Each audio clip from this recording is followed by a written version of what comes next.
ولا يكادون يفقهون قولا.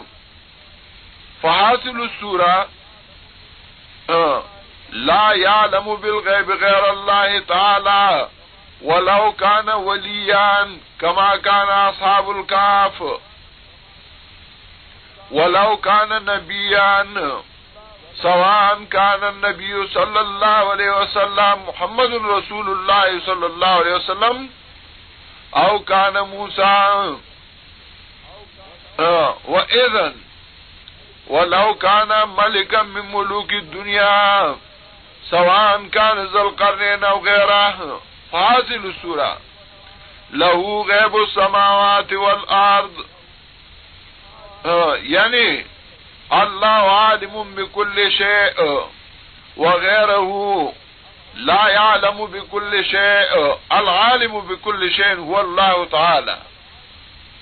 وإذن كما يقول المؤذن في الآذان الله أكبر الله أكبر،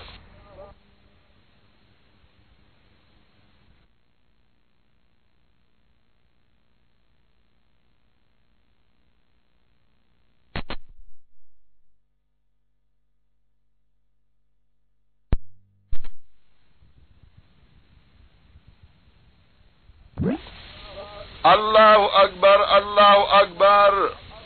لأي وجه يقول 4 مرات الله أكبر الله أكبر؟ لأن الشرك منقسمة إلى الأقسام 4. فأولا يقول المؤذن الله أكبر يعني باعتبار العلم. ثانيا يقول الله أكبر يعني باعتبار